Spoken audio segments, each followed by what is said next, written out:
And we're live. Welcome back, everybody. This is Digestible, and I am your host, Navajoe. And I am your other host, Uncle Poe.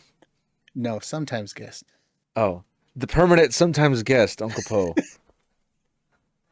All right. Do you have an opening idea, or do you want to do it after the Nope, fact? let's just do it raw. Let's make this the introduction. Just like I want to bring the third chair as close as possible to our dens of dwelling. I don't know, man. I can't trust you anymore because you put in all my mistakes in the last episode. That's But true. how good was that, dude? Having Jared on, that was cool. It was very cool. I loved it. I'm very proud of that episode, and we look forward to having him on again when there's more to tell about a story.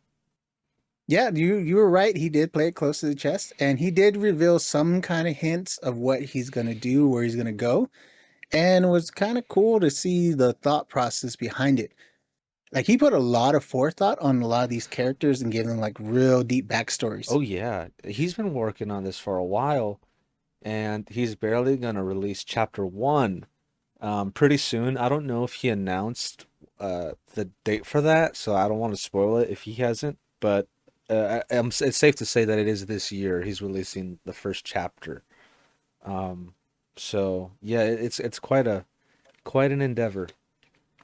Oh, we forgot to do this. Hey, it's Uncle Poe. Hey, it's me. We forgot to introduce it. We just started talking, dude. Nah, they know who we are. I hope. Oh yeah, If you don't know who we are, I'm Navajo. and I'm Uncle Poe. You can just call me Uncle Poe. And you can just call me Navajo. For that is our names, and that is how we use names. And that is the way. This is the way. Yes. This is the Digestible Podcast, an easy conversation to consume. You are listening to the Digestible Podcast, and Joseph is your host, and sometimes he has a guest.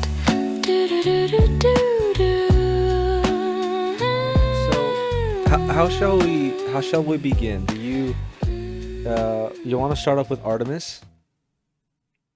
Yes, space news, you guys. This is brand new to us. Exactly happening. It happened today. We made history. Yes.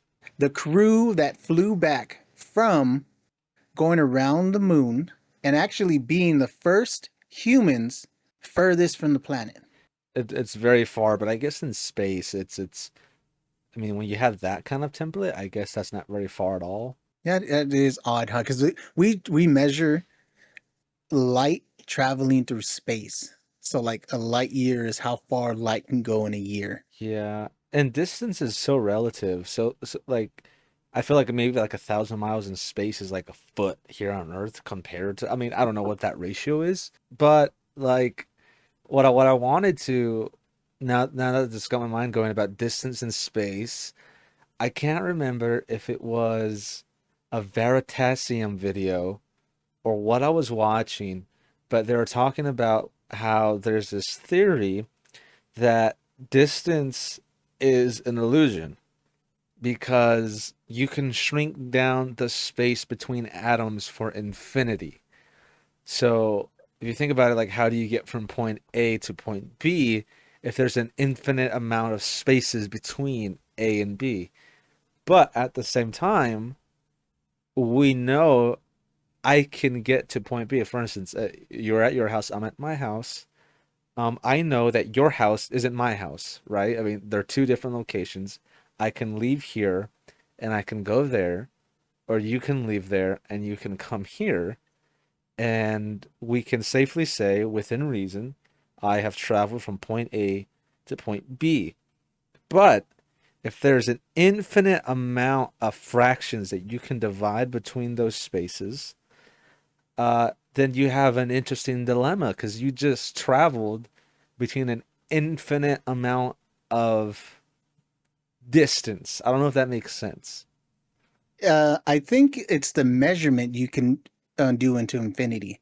Like you can break down 0 to 1 into decimals into infinity. Right. I don't think it's the actual physical distance.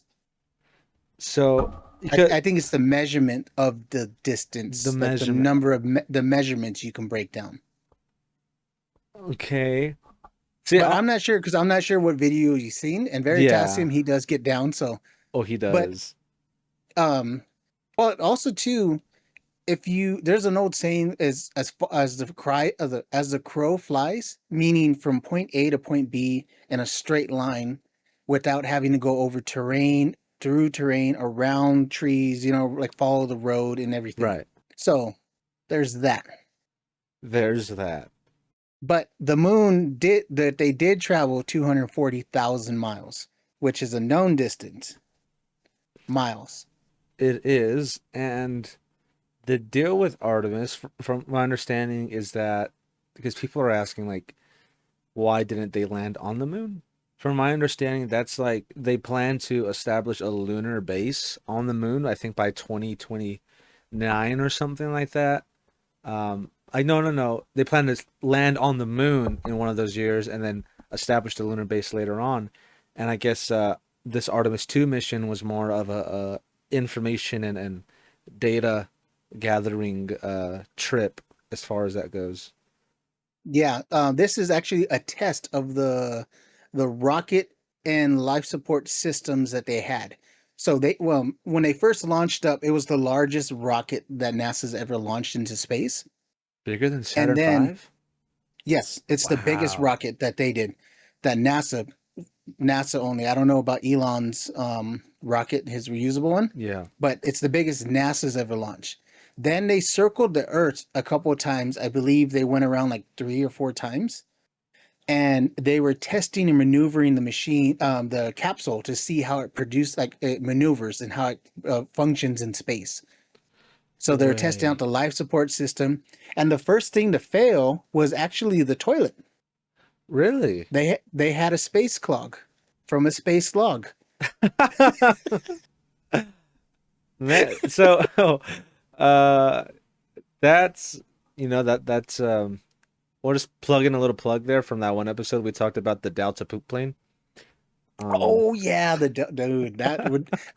And they're in a capsule and they can't leave for fresh air. So if you blow it up in that little capsule, everyone, it's like being in the size of a room, will the like a smell work in 10. space? Yeah, it won't work in a vacuum, but it'll work inside a capsule that they're Okay. sitting in. Yeah, that's true. That's true.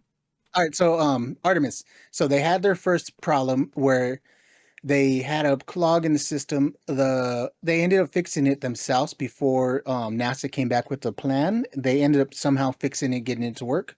They probably used a coat hanger and kind of swished it and broke it down.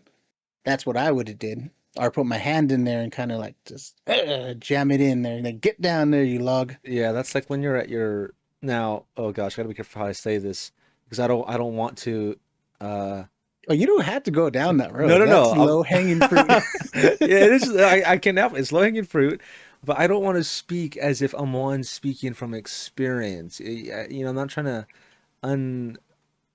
What's the word I'm looking for? I'm not trying to intentionally sabotage my reputation and imply that this is something I have done. The more you deny that you didn't do it, the more it sounds like you did, whatever you're going to talk about. And you know what? We'll leave it there. So Artemis, what I was gonna say is because it was circling Earth for 3 days, did we have a chance of seeing it in space, like a star? No, it's too small. Too small? I thought the same thing because Jenny had her her telescope, and I was like, oh, wonder if we can bust it out and see it. Yeah. But it was too far up. I think someone caught it on like a bigger telescope. They were able to see it travel across the moon, but it was moving so fast, it was hard to track. So Gotcha. See, yeah, so it's because the other night I had went outside and I was looking at the stars, and I never see satellites out here in California. If I do see them, I've seen them in Texas and in Arizona, but I've never ever seen one in California because we have so much light pollution. And I seen one the other day, and I was like, huh, I wonder if that's Artemis, but it was traveling away from the moon, so I was like, well, that would have make sense, but I didn't know they were circling Well, the yeah. planet. So their whole thing was they were going to use the Earth, go around it, and then they were going to slingshot off using the like a I don't even know what it's called, but it's kind of like the curvature of the Earth. Yeah, They use it to gain speed, and then they pull away, and it launches them like kind of like a slingshot, like a sling. yeah, they did that in Interstellar, didn't they? Yeah, they did the same thing with the moon, and they launched back, and that's how they came back. Yeah, and then there was, and then they did that in Fantastic Four when the new one that just came out with Oh, Pedro I haven't seen Pascal. it. Oh, okay, I won't spoil it then. Is it worth watching? Because honestly, Yeah. I haven't watched anything since Spider-Man. That's the Spider-Man's the last one I watched, and Well, Loki season one. yeah. That's But as far as I got. Like I can't. Marvel fell off for me, dude. I mean, it did.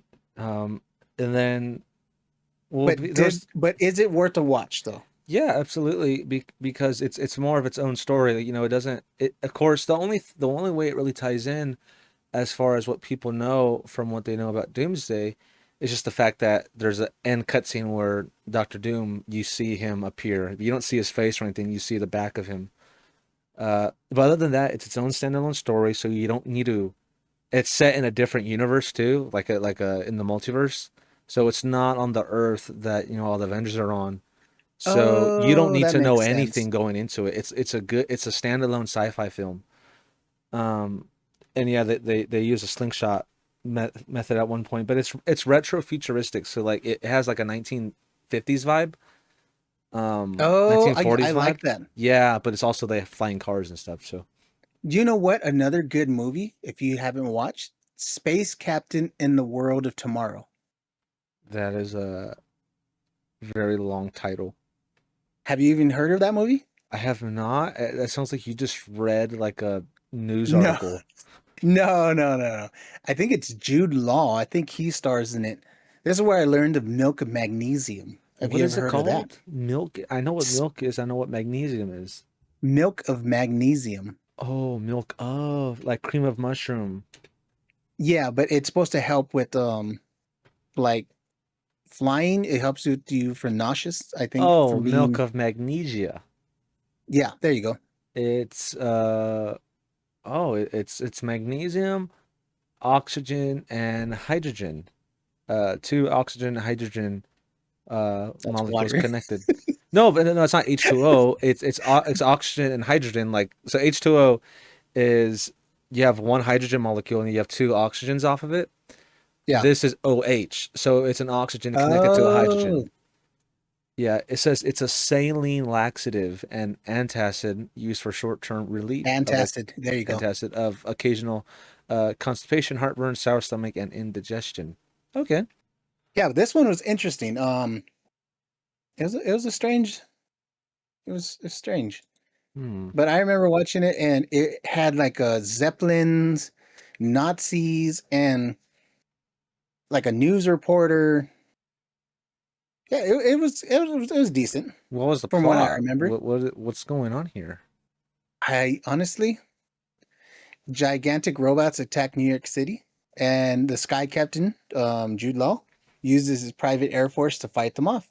And his ex girlfriend, Polly Perkins, she's a reporter, and that's Gwyneth Paltrow. She was investigating the recent disappearance of scientists, Okay. and they suspecting a link between global robots and the missing scientists. And turns out it was. This bad guy was making them build robots. Okay. That sounds It's dude, it's retro futuristic. That's the yeah. whole reason I'm talking about this one. Just because you brought up that term. But yeah, I always like that kind of like I like that genre. Yeah. So speaking of space movies, we're talking about slingshotting. You just went and seen the new Project Hail Mary. Tell me about it. Oh, but before we do, I want to talk a little bit more about the space because the whole reason we were talking about Artemis is they slingshotted around the world and then they came back and they were traveling. You ready for this? Yeah. They were traveling about 24,000 to 25,000 miles per hour. Is that the fastest humans have ever traveled? That's when they left the Earth, and then they coasted to the moon about 3,000 miles an hour. Wow. Yeah, and then when they went around the moon, they did the flyby. They went by to like 4,000 to 5,000 miles per hour, flung back around, and got up to 25,000 miles an hour on re-entry. Oh, I just Like whistled into the mic. I hit 100 miles an hour in my car. That was fast. That's nowhere near Oh, that's scary. 3,000 miles an hour. Yeah, I couldn't imagine 23. I couldn't imagine 23,000. Like, gosh, like So they did land today. Today is April 10th, and they did land at 5 o'clock Pacific time. yeah, 4 hours ago they landed. Um, yeah, this is like the first time in my lifetime we're doing something like this. I mean, I've got to see, some of the SpaceX stuff, but never this. I mean, this is like Apollo 2.0, like NASA funded uh space exploration, which I think is really cool. $4 billion for this rocket to launch them, and it's not even reusable. It just crashed into the ocean. $4 billion. 4 billion is crazy. Yeah, that's how much it costs to send these guys just into space to go around the moon. But another cool thing is, if you guys didn't know, we are from Southern California, and I was not born in Pomona, but I was raised in Pomona my whole life. And the pilot of the Artemis was named Victor Glover. He is a Pomona-born resident. Wow. Yeah, you should add some clapping right there. Well, yeah, yay. I was actually Yeah. born at Pomona, at Pomona Valley Oh, Hospital. that's right. You are, huh? Yes, I was born at Pomona. That is really cool. Yeah, he even went to Gary High School, dude. I went to He Gary High School. graduated from he graduated from Gary. Oh, actually, hold on, let me take that back. He went to Gary, and then I think he graduated from Ontario High School. Ah, okay. Yeah, I read something, but I think that was mislabeled. But he's Gotcha. from Pomona. He's from Southern California, and his name is Victor Glover Jr. That's a cool name. It's like the adultish Gambino. Oh, I was gonna say Donald Glover, the actor, Yeah. not the rapper, Right. the original Donald Glover, who Yeah, used to say he's too old for this. you know, And fun fact, he was only 40 years old when he used to say that. you're getting there. You're getting close. I know, I'm tripping out on that because like when I learned that he was 41 when he says I'm getting too old for this. I'm 38. I'm only 3 years Oh, away man. from that. And I feel it in my soul when he says I'm too old for this. I feel that now. I understand him. I'm like, I got you, dude. I'm there with you. That's sad. That's very, I don't know why I'm getting sad about that. I can feel it in my knees because I'm fat, you guys. And I've been dieting. I've lost already close to 20 pounds. I'm at 17 pounds down. So I'll get a little clap. That's awesome. Yeah, clap there, clap there. I need to lose weight too. I'm like at 180 Oh, something. oh my goodness. No, I but didn't want to hear you talk, dude. You're not even fat, dude. You look good. I wish I looked like you. Like I'm. Oh man. Yeah. Let's get off that subject. But yeah, yeah, space. Victor Glover, Pomona-born astronaut, doing Pomona proud, and I just wanted to give a shout out to him. That was our space news. Yeah. We finally have that cool space news, and it was awesome seeing the rocket. Did you watch it take off? I didn't, and I'm kicking myself for that because that was. I'll wait for Artemis 3. I'll be honest, I was out of the loop about this whole thing really until it was just popped up on my news feed, and I was like, "Holy cow, I Dude, missed this." that's why I asked if you're in the family chat, dude. I was blowing up family chat, and I was giving a countdown. Yeah, I don't ever really Yeah, read the family chat. you need to enable the family chat, dude. You're not in there enough. And I was throwing about all kinds of texts, and I was doing the countdown. I was like, 5 minutes. It's gonna blast off in 2 minutes, 1 minute, and then I even did the 10 Oh, down. snap. See, I didn't even see any of those messages. Yeah, like me and your Thea watched it at work. So right when we were about to clock out, we watched it. So we watched it take off, and it was awesome because we witnessed history. And you know what's crazy is our grandma April. She seen the Apollo mission go to the She moon. did, allegedly. I think she was Um, 6. Yeah. Okay, so Oh, let's go there. all right, let's go there because I did talk to someone who's like a little bit older than our grandma, like your grandma, my mom, and she doesn't believe we went to the moon. And I don't know enough to argue with her to say that we did or we didn't because there's some interesting facts. And I don't know if you want to get into it now, man, but you were talking about this guy. What was his name? Bart Seabrill. Sibrel? Yeah, Yeah. Bart Seabrill. Now, I'm with you on the whole position on the moon landing because this is what I told you earlier to those people who are not privy to our private conversation we had. I said that when people are very adamant and confident about their position on this, to where it's pretty aggressive, like, oh, we did not go to the moon. I'll tell you, I'll stake my life on it.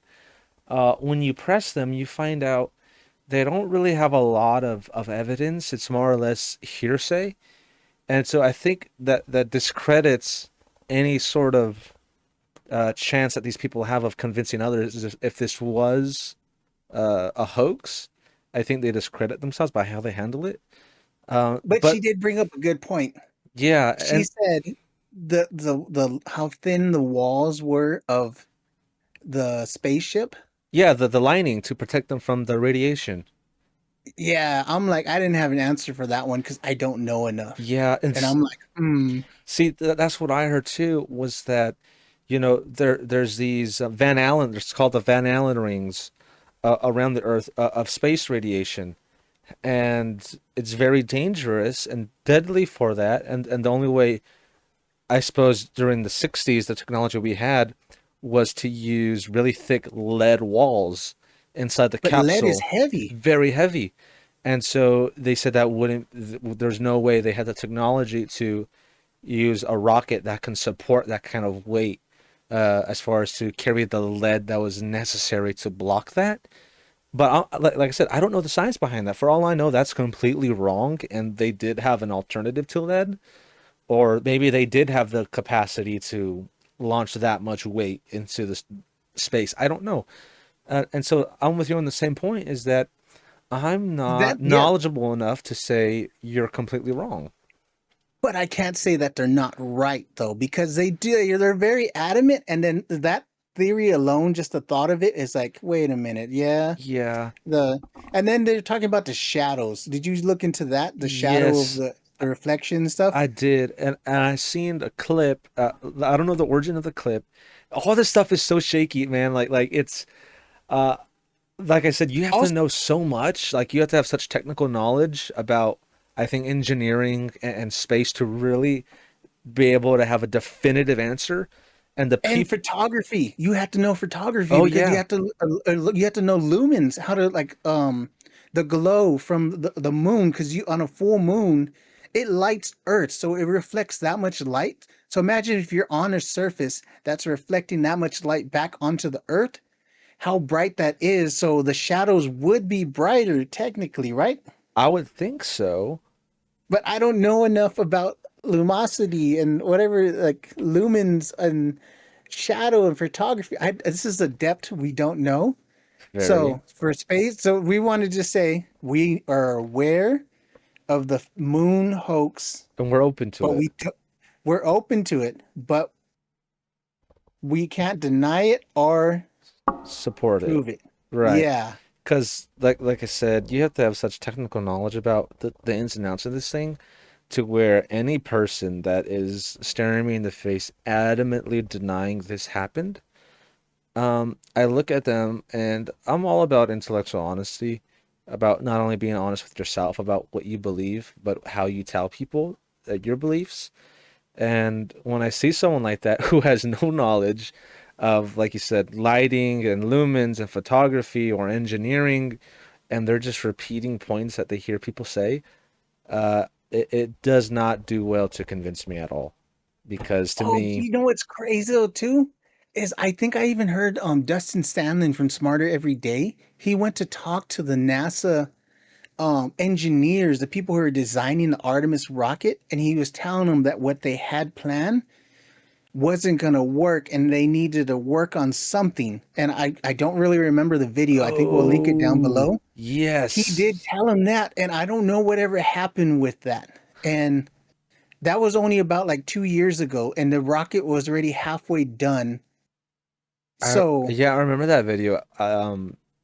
Yeah, I know what you're talking about. it's so hard to say it's true or not true, and so we just want to. It's not a tinfoil hat moment. We just want to be true with you guys. We know both sides of it, but we don't. We're it's so out of our depth, and we don't feel comfortable stepping on either side of the fence. Yeah, So we're just going to talk about the science of going around the moon, and if it was possible, then that means Project Hail Mary is possible. it does mean that. It does mean that. But I'll let you explain because I don't really know the plot. I listened to, gosh, we're talking about him a lot. Smart Every Day. I listened to his podcast he did on the book and movie review. What I love about them is they were able to give a good review without spoiling it. I still don't know, even after listening to their podcast, I still don't Oh, really know the plot, and I could still go and read the book and be pleasantly surprised. So, I can give you the audiobook, dude. Audiobook is way I can't say way better because some people enjoy written word over hearing audio, but a lot of people said they read the book, but then they listened to the audiobook and then it just brought depth to the character even more, especially Rocky, which if you don't know, because if you don't know, that's a spoiler they gave away in the previews of the movie. yeah. You're aware of who Yeah, Rocky yeah, is, the right? the five-legged rock, Okay. crab-looking thing. Yeah. Actually, I'm actually looking at one right now. I 3D printed a file and I have a Rocky right here on my desk. Look, little Nice. ASMR.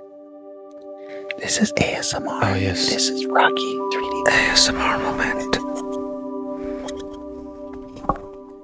Oh, it's not even picking it up. I heard it a little bit. You heard a little bit? Okay. A little bit, yeah. It's the 3D ridges of the film. Wow. Kenobi. ASMR. I And also always mouse sound. survive. I am Darth Maul. Okay, wait a minute.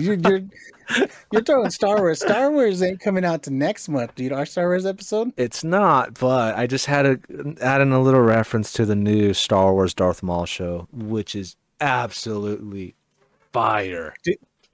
And you guys, we're doing our Star Wars episode for May 4th. May We're the going to drop it 4th. that day. And we have an interesting take on it because I have a certain viewpoint that Navajo does not agree with. And I think it's relevant to the whole balance of the Force. I think so too. And I'll tell you, I don't think we disagree nearly as much as you think we do. Uh, I, I, I completely agree that Anakin balanced the Force, and that he was the chosen one. That's canon. That's George Lucas's story. I will not acquiesce to accept. Now, here's the deal. No, we're not going to get to it yet, dude. We Oh, just okay, okay. save it. Let me just say You gotta this. save it. Let me just say this. No. You got to No, no, no. save it. This dude. has nothing to do with the plot. This is just a statement No, here. the argument. You No, gotta, yeah, this has nothing to do with the argument. All right. There's two types of Star Wars fans: Catholic and Orthodox. The Orthodox believes that anything George Lucas said was canon, and we accept what he did and the prequels and the original trilogy, and we regard the sequels as apocryphal literature, whereas the Catholics accept the sequels as canon. I will not acquiesce to receive the sequels as canon. Not any knock on the actors. I mean, they did what they were paid to do. It's not their fault. There was horrible writers. It's because they had an agenda, and to bring it back to Project Hail Mary, That's what I really enjoyed about the movie. There was no agenda. There was nothing pushing any kind of social agenda, some kind of political viewpoint. There was nothing being pushed at you or forced down your throat for like what side of the fence you decide to live in this world and have an opinion on. That wasn't at all in the movie. All this was about a scientist. And that's what I really enjoyed the whole story of being Project Hail Mary. That's what makes good movies. It's just a story. You're just telling a story. None of this Yeah, they're not social preaching to us. nuance. Yeah. Yeah, it's awesome, dude. So let's get into it. Get into it. Dive in.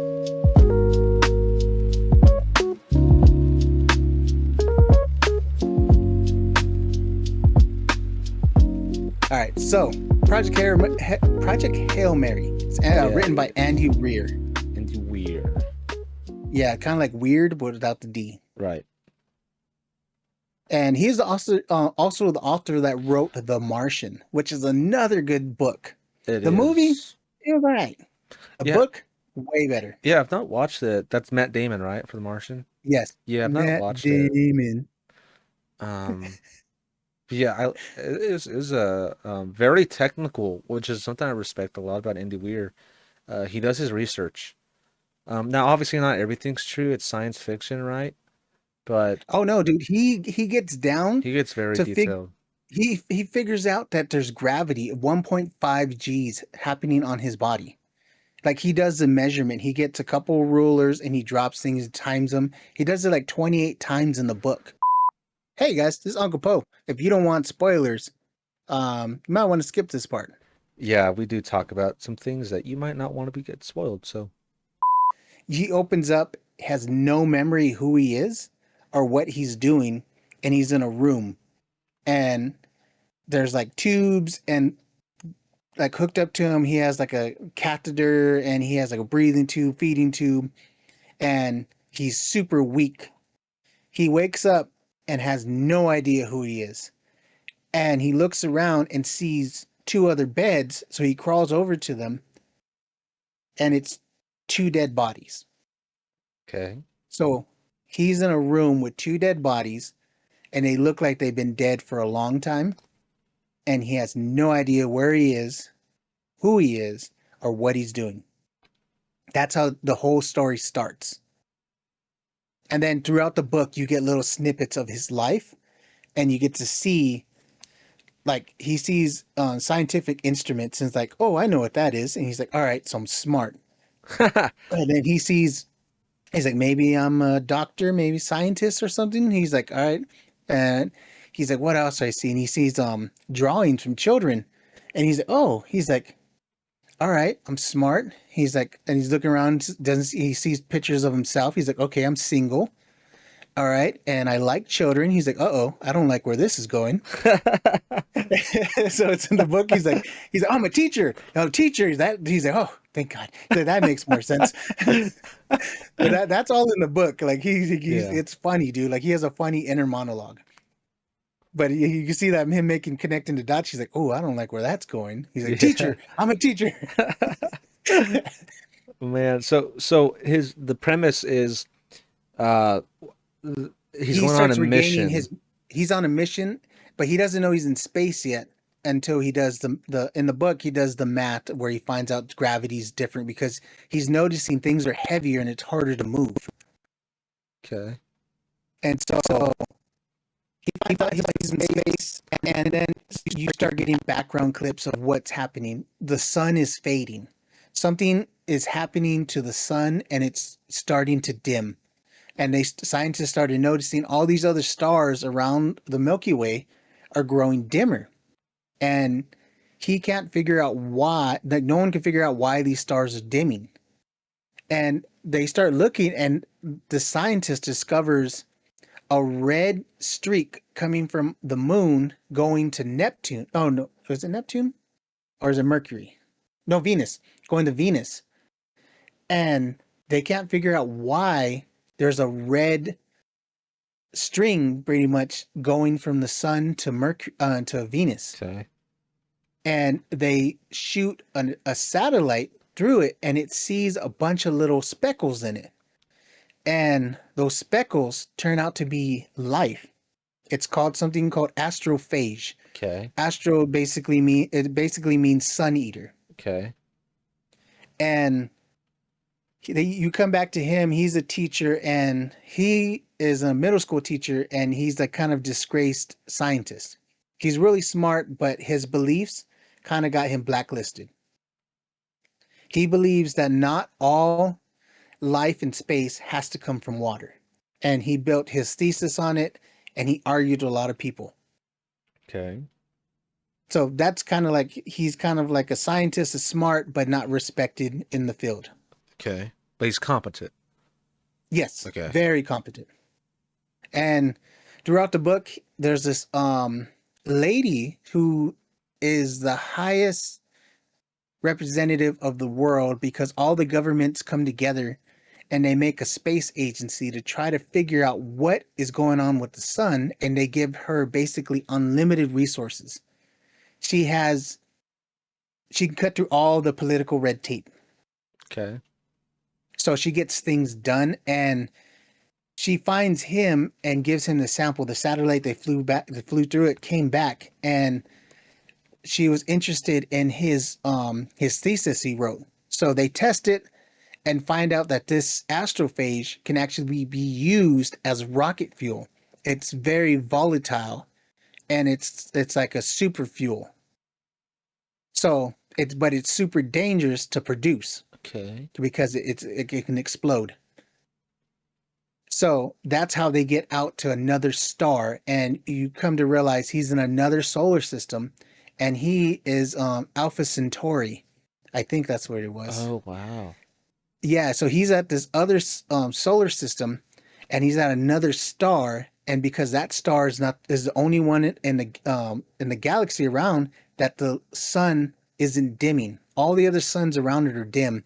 So they sent him and two other scientists there on a one-way mission, so hence the name Project Hail Mary, to find out what's happening with the sun and why is it not dimming. So it's a suicide mission. They're not coming back. Wow.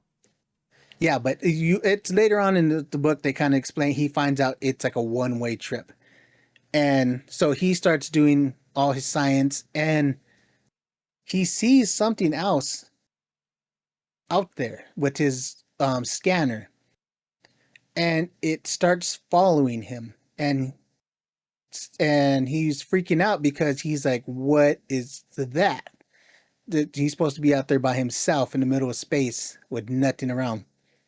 Turns out it's another spaceship, but an alien one. Okay. And that's when we get introduced to Rocky. So Rocky is a space creature, and he kind of like Grace in the book. The guy's last name is Grace, and Ryland Grace.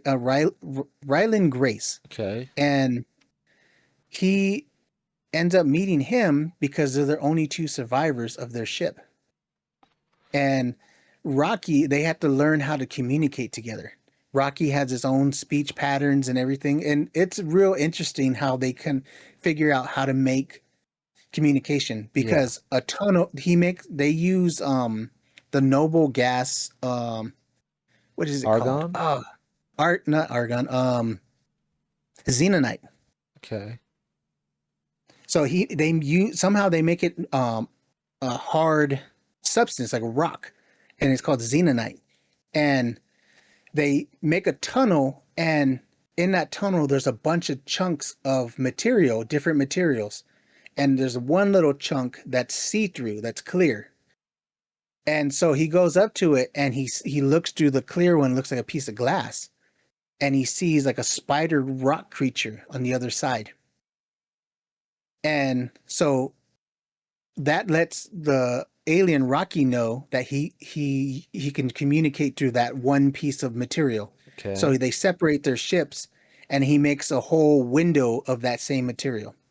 Gotcha. In the book, he basically understands that Ryland Grace can't see through the other materials, but he can see through that one. Yeah. And Rocky doesn't have eyes; they use sound. So he's like a So Daredevil. He's like a vibration. Matt Murdock alien. Yes. Okay. It's good, dude. It's like the graphics, story wise, it was all good. Like it was an amazing movie, dude. I really enjoyed it. But a lot of the movie, if you didn't read the book, you would be left hanging like, what does that mean? Or like, why is that part So the book adds a important? lot of context. Yes, it Okay. does. Because I was explaining to your Thea as we are watching it, I was like, oh, in the book, this is why he's doing this. And I would kind of give little hints. Gotcha. I need to go buy this book. It's been haunting me because I've been seeing this on shelves for years, before they even started talking about making a movie. And I don't know I don't why want to I give never any more bought it. spoilers. Yeah, I don't want to give any more spoilers, dude, but it's a good story. That sounds just like it's the age of space right now. And I don't know why Yes. it's like the second space age because you just you finished watching Project Hail Mary, and I just finished watching Super Mario Galaxy, which is also Dude, space. that movie looks good. It is very good. Honestly, so I mean, there's very few film series of movies that are consistently good, you know. The sequels are usually always worse, and then the third movies are either a big flop or about just as good as the first movie. That's the way it always goes. But one of the very few I think that's consistently good is number one, How to Train Your Dragon. Um, but the first Mario movie was great. This one I liked it better personally. I found it more intriguing. I found it more. Uh, it it left so much to be explored. It was very world building. I mean, it blew open the doors for possibilities because it's out the bag now. This is not a spoiler, but Fox McCloud is in this movie. Do you know who Fox is? Star Fox, right? Star Fox, right? And people were getting their hopes up right for like a Super Smash Bros. Movie.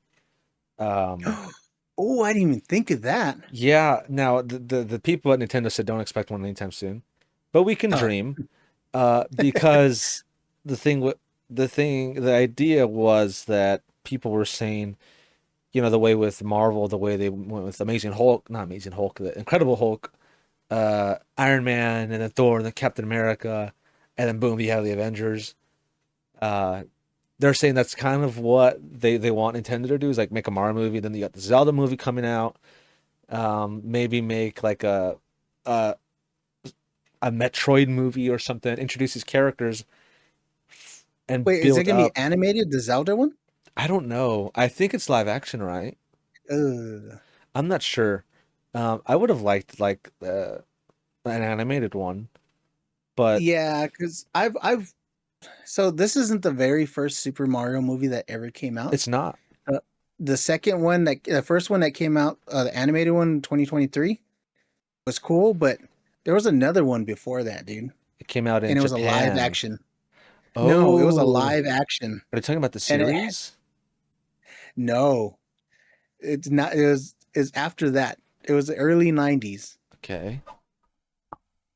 and it had John Leguizamo as Luigi. Okay. It's a horrible movie, dude, and that was like one of the worst video game movies. I mean, There, the only time a good video game movie came out during that time was maybe Mortal Kombat. I didn't even know they had a movie. I know they're coming out with a new one. Dude, no, the '90s Mortal Kombat with Liu Kang. Like, oh, that movie's so good. Yeah. It does not hold up, but some of it does. Some parts do. But I'm sorry, I sidetracked you, Oh no, dude. no, But you're good. yeah, the Super Mario movie, the animated one, the first one, I was surprisingly I enjoyed it. I went in with low expectations, and I came out like that was a good movie, Me too. and When it first came it out. made me excited for this one. Yeah, everyone was kind of skeptical when they said Chris Pratt was gonna be Mario. But he does a really good job, and they all do. And I'll tell you one of so this is old internet lore here. Matt Pat from Game Theory came out with a theory over like 10 years ago that Rosalina was Peach's daughter. And he broke it down or whatever, what have you. And for years, I'm telling you, years, man, the Nintendo community kind of accepted Matt's theory as gospel. And in this movie, we find out their true relation. So it turns out, in Mario Galaxy, the original movie, not original, the original game, Mario Galaxy, there's a scene where Rosalina's going through a book and talking about kind of like her origin or whatever, and there's a person in there that looks like Rosalina but looks slightly different, and it was her mother. And Matt Pet made the theory that that was actually Peach. Well, in the movie, they address this, and she has the book, and it explains that Rosalina is actually Peach's sister. Her long lost Her sister, right? long lost sister. I'm telling you, when that scene come up in the movie, it was me and a couple buddies. We went out to go see it, and we all consumed Matt Pat's theories for years. And um, the scene comes up where Rosalina has the book or whatever, and she's reading to the Lumas, the little stars of story, and she's like, and then there was Princess Peach, Rosalina's sister. I mean, I about lost my mind. I was like, we've been waiting 14 years for this. And we find out we were wrong the whole time. And I remember I looked over at my friend and I was just like, the Lord! Because it was just like, oh, we finally find out. We finally know who Rosalina is. It was a great moment. And that's cool because it's a callback to you and Jared. You guys were actually Mario Bros. Yeah. Fans. Oh, hardcore. So like me and him were the ones that went and seen it. And yeah, we were so hyped, and especially too. Now we don't know if Nintendo did this on purpose, but there's another scene where Mario gets like this red star, and Matt Pat had also come out with a theory that Mario was communist, just different reasons. And so it was very funny when a red star comes out and Mario grabs the red star and changes into this almost communist looking outfit. We're like, oh, it's communist Mario. It was just so great. Mr. Game and Watch made an appearance in it as well. We had a Daisy end credit scene, so Daisy's in it. Cool. Kirby shows up. Wow, so they're just dropping all kinds of people then. No, Kirby doesn't show up. I'll just pull your leg. Oh, dude. Dude, you had me going. I was like, what? That would be No cool if way. Kirby showed up. Yeah. A Kirby movie would be pretty Yeah, cool. you know what? I don't know what it would be about, but it would be cool. I wouldn't know what it'd be about either. I would be, another character that does show up, I'm not joking about this, is the Pikmin from Nintendo's other IP. Yeah, Pikmin. I forgot about that game. Yeah, so they show up, and yeah, it's a great movie, and I had a great time. But yeah, dude, I'm excited to watch it. I'm not excited enough to go to a movie theater to watch it, but when it comes out available, I'll probably rent it. Oh, for sure. For sure. Yeah, that's cool, man. So, you know what's crazy is Mario is actually one of my favorite games. We didn't really get to start the conversation, but I was going to ask you, what is your favorite game and why is it Super Mario 3? I mean, that's my yeah, my favorite. that's not mine. Super Mario 3. It's a good game though, Mario 3. Gosh, we'll have to do another episode on that. To segue into our gaming series we want to get into. But just for the sake of time, I'll say, gosh, I can't give you a single game right now. I have two. Honestly, I couldn't think of one, and I ended up coming up with two. I can give you a series. How's that? How about that? No, you gotta give me to your top three. Okay, top three. Gosh, I'm torn because there's so much to factor in. Not only nostalgia and childhood, but gameplay, story, the quality of the game. You want me to go first? I got my top three. You go first, yeah. And it's crazy because one of them just got added there, and one of them wasn't even on my list for the longest time. But the first one I want to say, favorite game, Super Mario 3. Okay. That game was released when was it? The 90 the 90s, 1990. SNES. Yeah, and it was awesome because you had multiple players, so they looked different. So on Super Mario 2, there was a you can pick 4 characters, and that was kind of cool. But Super Mario 3 had a lot of these secret levels and stuff you can go into. So if you don't know what it is, it's the yellow one with Mario who looks like a raccoon with his arms spread wide, like doing a full Yeah. eagle. And on the Pixel version, he's like red and black. Yeah, but this one had a map that you would cruise on.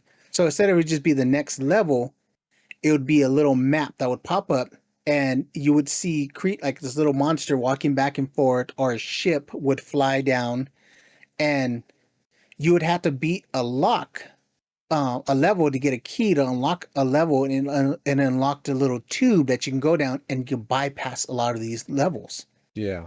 And then they also had like the first kind of like casino, where you go into it, you would have to match something spinning. You would press the A key to stop it, and it would be like the bottom part of a mushroom. Then Ah. the middle part would be spinning, and you try to stop it, and you would try to complete the picture. There would be a mushroom, a star, or a flower. And Yeah. if you completed the whole picture, it would give you that item, and you would have that on you. So you're able to run, and you were able to drop a mushroom, a flower, or a Yeah. leaf. Yeah, that And reminds me so of they had that kind of in New Super Mario Bros. I think for the DS and the Wii, they had something along those lines. Except yes, it was yeah, it was like yeah, I know I think exactly what this you're is talking about. yeah, that's when it originally dropped. I think it was Yeah. Super Mario Bros. 3.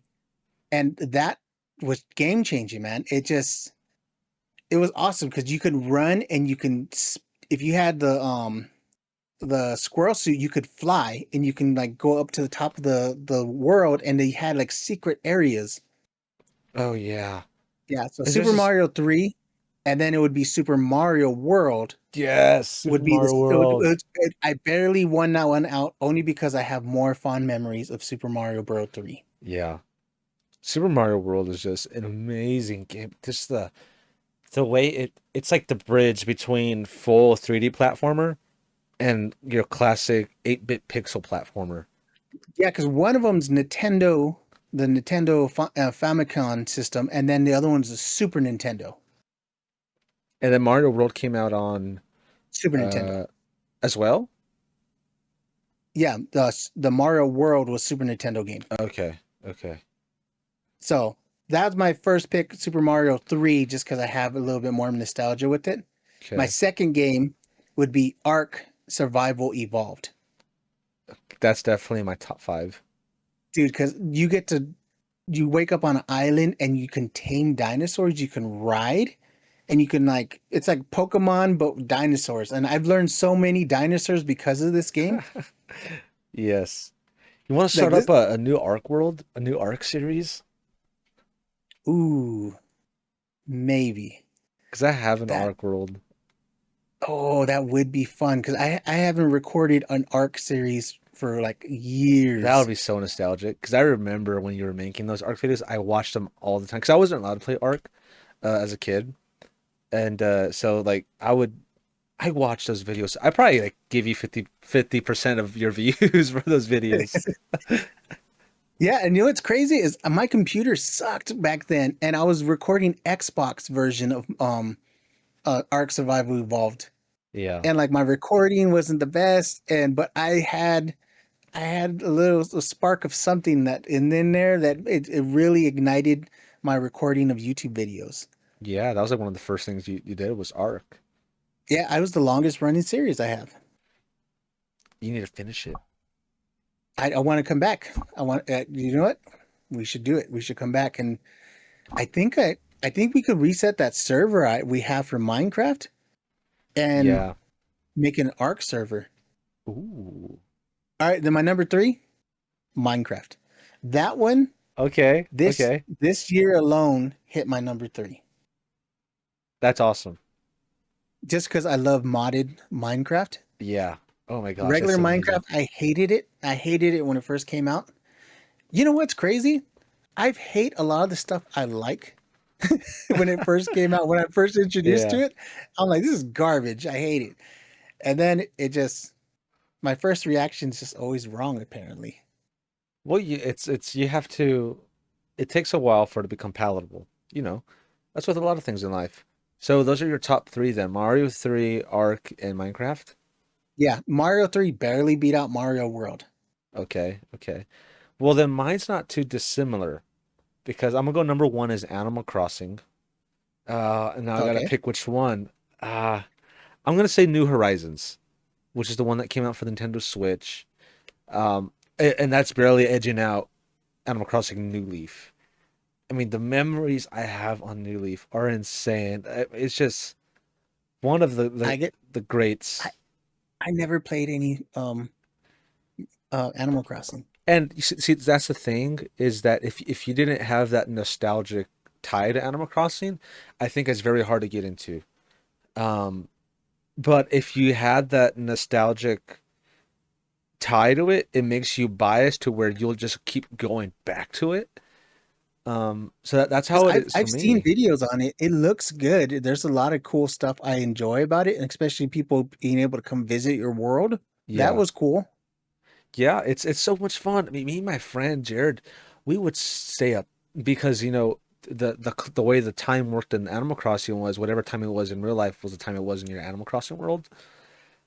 Oh, And that's cool. I so didn't know that. yeah, and so there was times where only certain fish can get caught late at night, and me and him were trying to catch coelacanths. You know, the fish they thought was extinct for many years, and then they found it like off the coast of South America or whatever. I don't remember where it was at. They found it.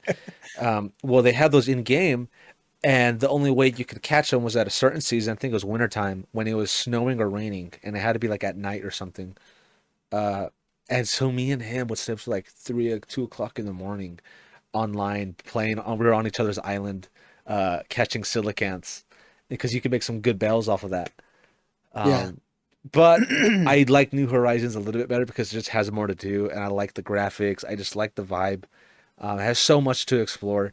So it's barely beating out New Leaf, and then I would say, oh gosh, number two would be harder because I am torn between Super Smash Bros. And Ark. I would say I'm torn Ooh. between those two. I'm gonna okay. I'm just gonna have to go Super Smash Bros. Just because of how much more history I have with that game. It wouldn't feel fair to give Ark that spot. I'm gonna go Super Smash Bros. And I'm gonna have to go Smash 4 for the 3DS. I like that one better than Smash Ultimate. Okay. But Smash Ultimate is still really good that came up for the Switch. I mean, I'm not knocking Smash Ultimate at all. It's just for me, I played more Smash 4. So I'd say that was number two. And then number three would have to be Ark. It's just amazing. And then number four, I'd say is Minecraft. Oh, okay. Got And you. then number Got you. five, Mario 64. See, we didn't even talk 64, dude. Oh man, Mario 64, GoldenEye 007. Okay. Like, dude, these are some of the first. Oh, dude, I want to go into it. I'm working on something for a future episode, and I'm not sure if I want to break it into multiple episodes, but I want to talk about the console wars. Okay. Have you heard of the console wars? Absolutely. I mean, it shaped a whole generation of You gamers. you came in on the newer console wars, Yeah, I but I'm came talking in about the for the original. no, see, I wasn't born. I know about it. I wasn't born yet. I came in at the beginning, right before the PS3 and Xbox war had started. Um, Oh yeah, I was already a veteran by then. I already survived the other two wars. yeah, I came in on the ladder and I came out the womb during gosh, I think the GameCube. When did GameCube came out after the 64, right? Yeah, Yeah, because it was a disc.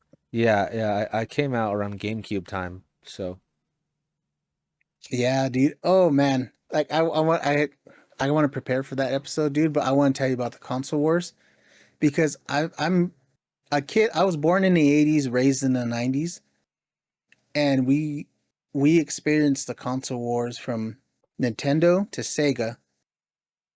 Then it went from PlayStation to Sega, and then Xbox. Dream. Yeah, then it went from PlayStation, Xbox, and oh, who was it? Nintendo. They kind of Nintendo fell jumped out in. for a little bit after when GameCube flopped. Dreamcast, that GameCube didn't really flop, but it wasn't as powerful because they were still trying to measure things in bits. Yeah. So that's where the N64 is because it had 64 bits. So that was their last push that they were on top, like kind of dominant. Yeah. And then But PlayStation yeah, and dude, Xbox took off. yeah, and then they came back with the Wii, Yeah. which I hated the Wii, and I hated the Wii U even more. But without the Wii U, we would never have a Switch, and without a Switch, we would never have a Steam Deck, which I absolutely love my Steam Deck that I got Hmm. from my friend And Nando. you went over a very important chunk there, which was right around the time of the Wii U, was the handheld battles. When the PSP came out, the Xbox One had come out, and then you had the Oh, Nintendo 3DS. before that, we had Game Boy, original Game Boy. Then we had Game Boy Color, and then we had Game Gear. It was a Sega handheld. Oh, We owned both of those. So that one we weren't in the war. We were kind of like spoiled. We had both. yeah. But it ate so many batteries. Dude. I think it was like 6 batteries. Snap. Yeah, just to run that Game Gear. Yeah. I agree with you too about the Wii U and Wii. I never really liked them, but without the Wii U, you don't get the Switch. I mean, the Switch. I think after so Nintendo made a huge comeback with the Wii, and the Wii Like U was a GameCube is where we got Smash Bros. it is Smash Bros. Brawl. Yep. Smash Bros. That Brawl. dude, when that first dropped, me and my friends played that every day solid for like a year. Yeah, that's how me and my friend were with Smash 4. Yeah, man. I want to go into this deeper, dude, but I want to prepare for the console wars, and it might be a multiple episode, Oh yeah. and we might only do like the first. We might break it into 3 wars, just because of how deep this goes, dude. It's crazy because our family had a side that we fought on. Oh, we did, and we still do, but Yeah, not as valiantly as we used your to. dad does. I Oh yeah, he does. I've ascended consoles, and I'm no longer a console player. Me either. I'm a hardware fanatic now. I joined the master race, the PC master race, and now I'm a PC gamer. The future. That's where all the mods are. And if you're not playing modded, you're not really gaming no more because you have to modify the game to make it even better. Oh, dude, it's modding has made. I mean, for me, like I agree with you on the vanilla thing. Vanilla Minecraft. It's Garbage. nostalgic, but yeah, it's not as enjoyable. Whereas when I have modded Minecraft, I feel way more immersed in the world, and I could sit there for hours playing it. Vanilla, I have to be playing with somebody to play for that long. Um, Oh, did you even check out the server we had? no, I never did because I haven't played Minecraft in a few weeks. Dude, I had it up for over a month now. I'm gonna cancel it, dude, because I'm just wasting money. We're both not even playing on it. I'm like, I'm burning Yeah. money just having that server up. Well, I sent you my mods that I have on mine. On your own time, run those and let me know what you think of that. Maybe we can make a server with those mods because I mean, like it's it's nothing too crazy like with a bunch of like RPG things or anything. It's just a very enjoyable, nice Minecraft experience. See, the one thing I want to do is if we do have a mod that we kind of like that you want to build, I want to kind of open up maybe to a few of our friends, and then maybe, very maybe, okay, to a few listeners. Mm. If we get people who want to or interested in joining our Okay. Minecraft server, maybe we might open Yeah, it see, up. that has to be a maybe because I had a friend, right? We'd play with him, and he thought, and if he's listening to this, he knows I'm talking about him, but I don't care. I rag him all the time about this. Whenever we would play Yeah, it's get him, Minecraft, get him.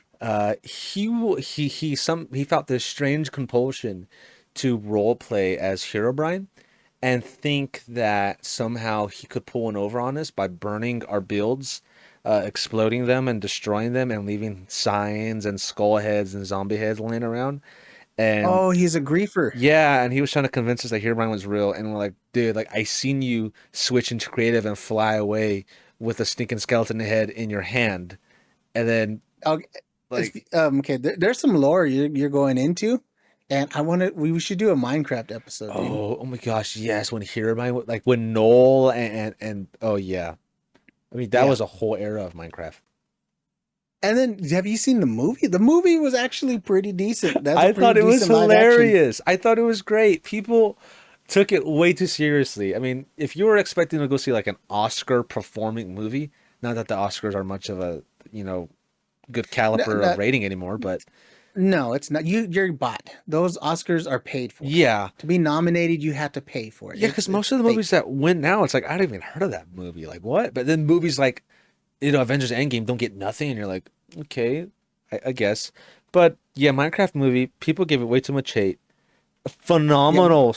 It's just Jack Black was we hilarious. yeah, dude. Jason Momoa and Jack Black, Oh yeah. dude, they were so good together. There's this one scene at the end where Jack Black's telling Jason Momoa's telling Jack Black goodbye, and he's like, "Vas con Dios, brother." That means goodbye. And the girl's like, "No, it doesn't." He's like, "Don't listen to her. Look at me." Dude, I enjoyed that movie, and I'm like, we got to have a Minecraft episode because Minecraft, we could talk mods, we could talk the movie. Oh, there's even an audiobook that Jack Black narrates. Really? Dude, you know what? We'll talk offline, but you gotta check out my audiobooks, dude. Like Okay. I got over like 200 audiobooks. Bet. Now, do you Yeah, remember and the I'm sorry, not to interrupt you, but do you remember the Minecraft manuals? mm, no. Like there were books, they had like the sword on them and like it was green and they had like the one with the shovel. It was like pink. Oh, yeah, I never got into it because I this was the time I was hating on Minecraft. The formative years. Yeah, Yeah. I've only recently got into my sphere of influence is because of mods. Yeah. Once I seen what mods are capable with shaders and with like oh man, shaders make the game so much better. So much better. And Ark is just like a Yeah, real life Minecraft with dinosaurs, so yeah, pretty much. Voxel games, just like 7 Days to Die. That's another game on top of my top 10. I remember that one. Yeah, that's another fun game, dude. But I think that's it, man. Right for right now, like we're teasing a lot of stuff, but Oh I yeah. think these are future episodes where we could This talk is into. the Yellow Brick Road for it's like a ugly twig looking episode that branches out to where it's the gateway for what we have planned in the future. Yeah, there's a lot of stuff going on right now, man, in personal life, and yeah, it's just really I'm just seeking God on a lot of stuff, and it's just it's a lot of stuff moving, a lot of things that are open avenues to me, and I'm like just seeking wisdom on what I want to do. You know what I mean? Yeah, for sure. It's and maybe for you it's more surreal because I mean you're becoming ancient um and you weren't supposed to laugh and you know you probably already went through this like when you were younger, like maybe like 20 or something like that, but you're having to kind of go through it again. So It's all right because I'm getting close to 40. That means I get a midlife crisis and I get to reinvent myself again. you do. You have one midlife crisis coupon that is renewable one time, and I I think I hope you might buy a use it well. motorcycle. Don't waste it on a motorcycle. Like do something awesome. Like jump out of an airplane with it. Why would you do that? A perfectly good airplane when you could ride a motorcycle and I can lane split. No, that I wouldn't waste it on You don't that. sit in traffic enough, man. If I you sit do, in but I'm not. no, It's not as much as I do because I watch these motorcycles and we all move out the way for them and they just lane split and it's all the way flipping home. scary. Yeah, dude, but you know how much closer I would be to God every day? Just lane splitting? Well, I'm excited to see what you cash your midlife crisis coupon on, and I'll be there I to am watch it. too. Yeah, and also other news, dude. I just hit a 1 year being back in church, being saved That's again. awesome. 1 year, Yeah, one man. year. Time It's flies. been a year. Yeah, Yeah, it's been a so year. I moved on up. I'm doing the camera work, and now I just joined the street ministry. That's awesome. Yeah, that was actually last weekend, Easter weekend. It was fun, dude. I got sunburned, and Nice. it was actually fun. I was Sunburn having for the fun. Lord. Yeah. It was a little nerve-wracking, dude. I had to give my testimony. They threw me up on the mic, and you know what scripture came to my mind Tell me. on the way there? I was driving, and when Jesus is telling them, "Don't worry about what to say. Don't ponder. Don't think on it. The Spirit will give you utterance Yeah. when you stand before them." And that came to my mind, and I was like, all right, God. I'm like, Jesus, take the wheel, and not literally, but in my speech Yeah. while I was driving, and I was like, I don't know what I'm gonna say because like my life, what I've been delivered from originally, I was an alcoholic, dude. Like I was drinking a bottle of Jaeger. If you don't know what that is, that's like a syrup, sweet syrup. Oh, I thought that was an anime Um, guy. no, it's a sweet syrup alcohol, and I Yeah. was drinking about a bottle a day and about a 12 to 18 pack of Dos Equis a day. So this is just the first part of my testimony when I first got saved, and not even when I came back yet. But we can talk about that next time. So I was really drunk, and one night when I got so drunk, um, I got in an argument. I got kicked out of my house, and I don't really remember too much of the night. I just remember walking in the desert, falling down, and screaming at the sky, "God, why did you forsaken me?" Yeah. And it was just stupid because I walked away and I became a drunk. So he wasn't forsaking me. Yeah. I don't understand what kind of drunk logic that was, but no one wanted me and I had nowhere to go. But your dad offered a spot, and he's like, "I only got one rule if you want to come here, and you can't." I was like, "Yeah, I can't drink, can't smoke inside. I know." He's like, "No, you got to come to church." And I was like, "Ooh, let me call you back." Yeah.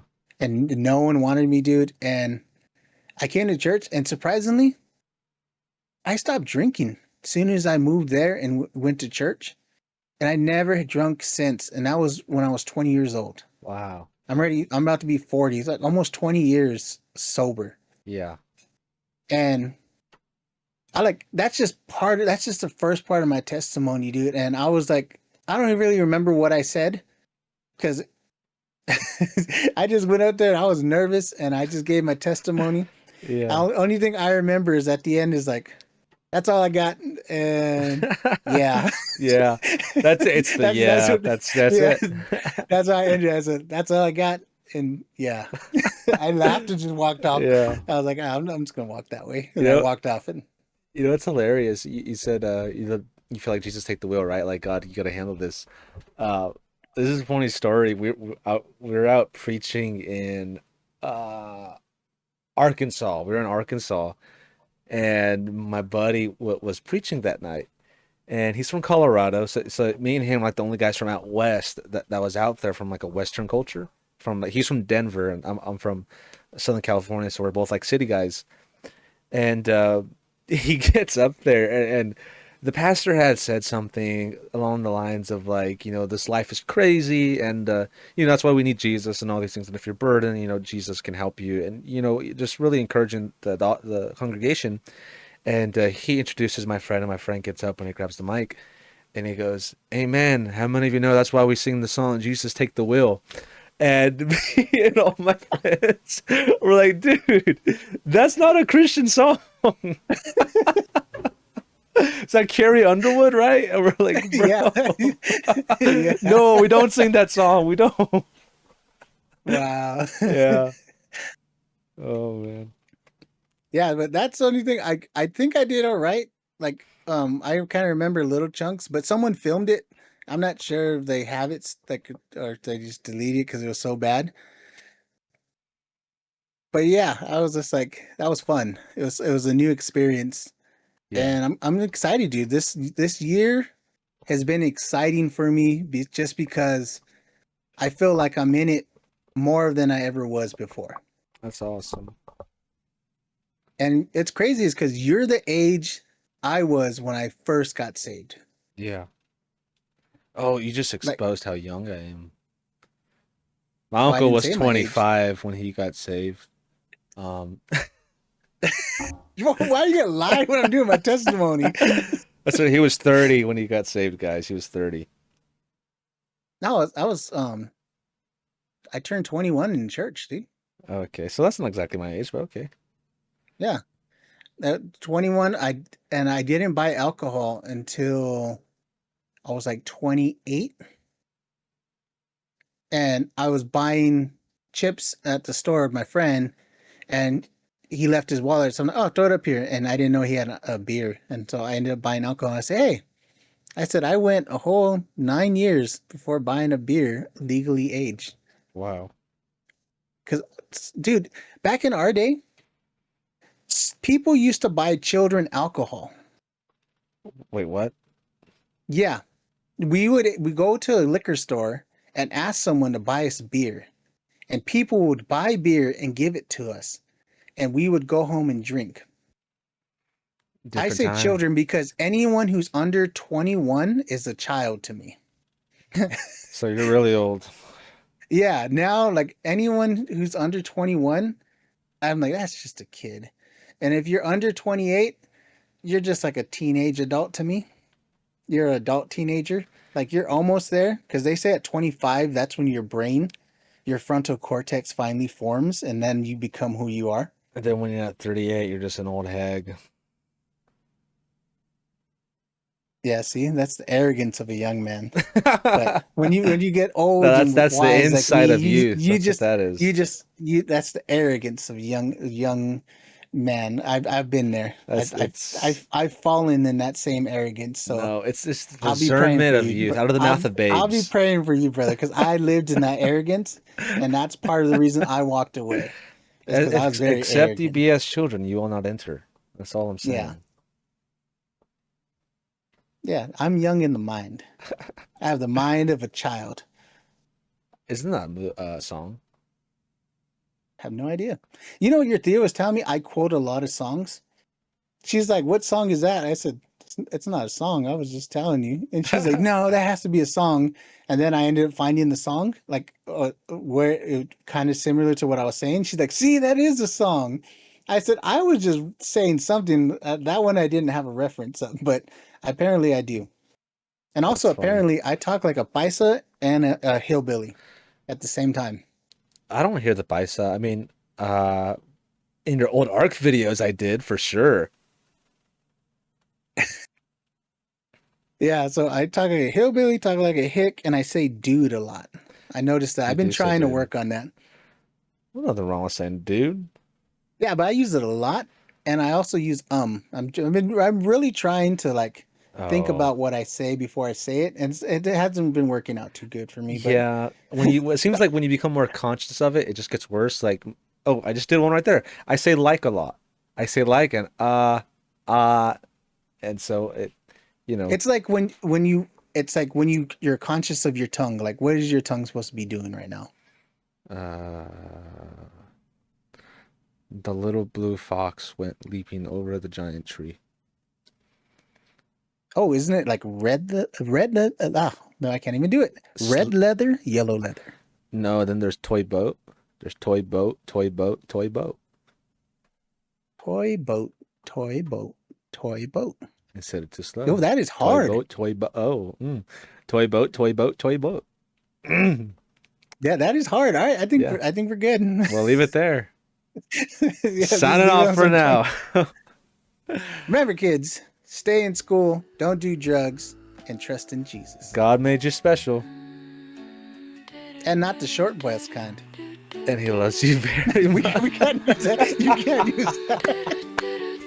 You can't use that, dude. I'm using There's no that. way. There's no way. Oh my goodness. I just gave a testimony. We can't use that. With Joseph as your host. So take what you heard and pass on your own point of view. We want to say thank you for being the third chair.